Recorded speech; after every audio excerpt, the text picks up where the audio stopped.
Hai, Assalamualaikum. Saya dengan Miss Muna dari SMA Jagat Arsh. Halo semuanya, kembali lagi di video implementasi 7 jurus BK Hebat. Nah, kali ini kita akan membahas jurus yang ketiga, yaitu tumbuhkan resiliensi. Melalui kegiatan ini, siswa diajak untuk belajar tentang bagaimana menghadapi tantangan, bangkit dari kesulitan, serta berproses dengan semangat yang positif. Pada tahap pertama, sebelum kegiatan dan arka tentunya, maka kami buka dengan membaca doa dan ice breaking. Setelah itu, tahap yang pertama dalam aktivitas ini yaitu membangun menara. Kegiatan ini diawali dengan aktivitas sederhana, tapi tentunya bermakna, yaitu membangun menara. Siswa dibagi menjadi beberapa kelompok dan diminta membangun menara setinggi mungkin dari bahan-bahan yang sederhana tentunya, yaitu kartu bermain dan 2 bahan pelengkap seadanya. Boleh ya, misalnya di bawahnya pakai 2 barang penyangga itu boleh, nggak apa-apa. Bisa. Ya.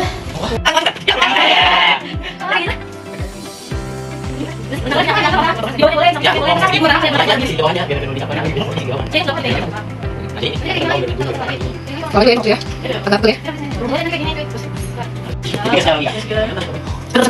Enggak pernah sih. Enggak pernah dulu. Enggak, diam dulu.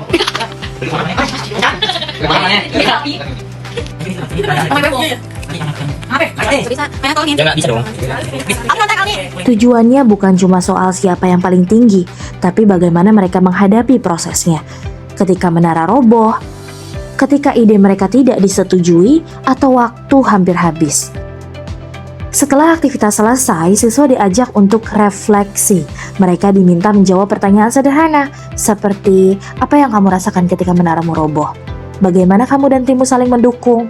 Dan bagaimana ketika ini terjadi di dunia nyata? Melalui refleksi ini, mereka belajar memaknai pentingnya resiliensi, bahwa setiap kegagalan bukan sebuah akhir dari perjalanan, tapi bagian dari proses belajar menuju keberhasilan.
Kita jangan terlalu sibuk fokus ke permasalahannya. Kalau misalkan kita gagal kayak tadi tuh ada yang jatuh itu kita jangan fokus ke masalahnya, jangan kita malah fokus ke permasalahan, terus bahkan kita jadi membuat emosi kita marah, terus bahkan kesel, bahkan nyalahin orang yang bikin kita gagal itu jangan gitu. Aku lagi. Terus tapi itu kita harus fokus memperbaiki, mencari solusi gimana ini menaranya biar bisa bangkit lagi gitu. Oke, tepuk tangan untuk Mida.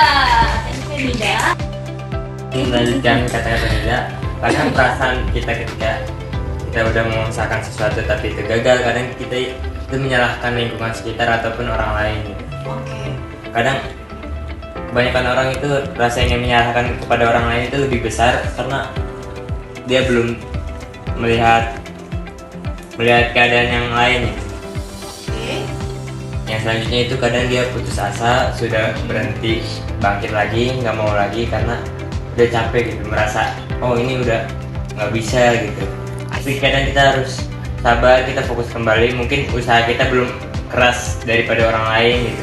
Mungkin orang lain yang sudah di atas itu kita belum melihat apa dia jatuhnya berapa kali, dia di bawahnya berapa kali.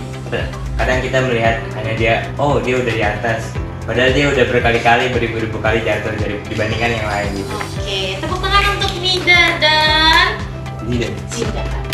Oke, next. Terus kejuangan kita tuh kayak ketika saya punya bangunan dan bangunan itu dirugikan semua orang. Nah ketika di situ apakah saya udah putus asa ataupun saya mau ngebangun lagi. Oke, nice. Terus percaya tim sama koneksi satu sama lain, jadi kita ngebagi tugas yang segimana gini gitu. Oke, good job. Lanjut. Untuk aku simpel aja, don't give up Oke, dan Bima. dan bangkit kembali. Kalau jatuh 1000 kali maka harus bangkit 1000 kali. 1001 kali. Oh. Oh, tambah satu ya.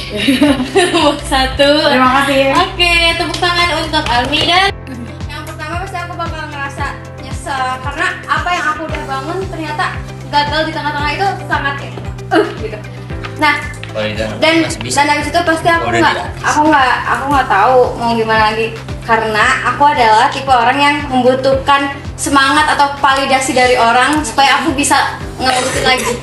Tapi karena aku selama ini tuh jarang banget mendapatkan validasi itu, jadi aku tuh biasanya aku bakal nyemangatin temen samping aku itu aku udah merasa kayak aku kayaknya menyemangati diri. Jadi aku di situ langsung kayak aku semangat lagi. Dan di situ aku semangat lagi. Oke, udah.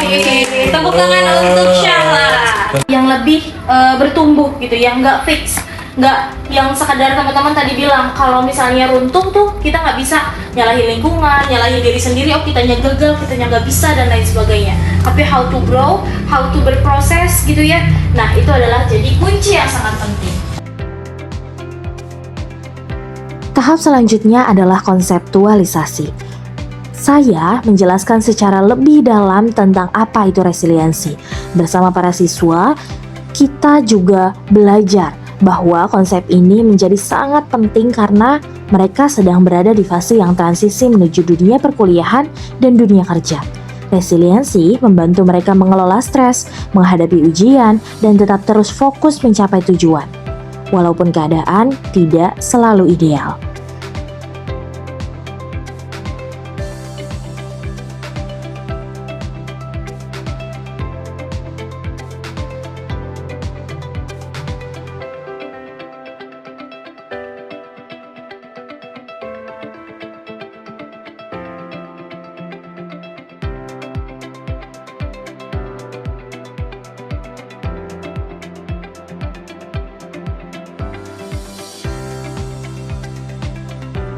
Saya juga menambahkan kaitan antara resiliensi dan grow mindset, bahwa setiap kesulitan adalah kesempatan untuk berkembang.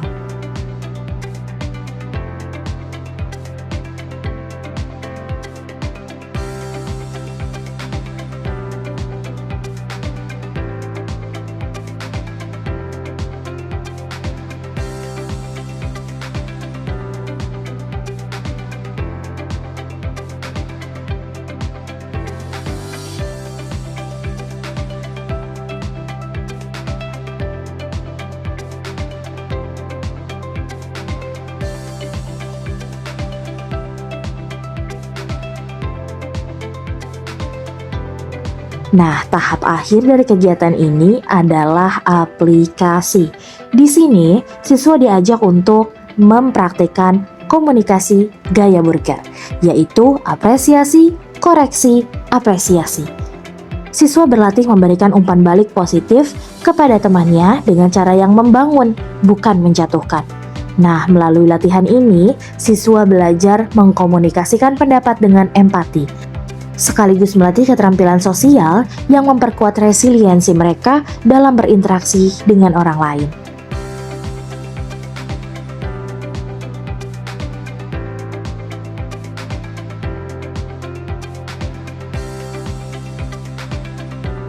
Melalui kegiatan jurus 3 ini, diharapkan siswa mampu memahami makna resiliensi secara utuh, bukan hanya tahu, tapi juga mampu dan menjalani serta mempraktekannya dalam kehidupan sehari-hari.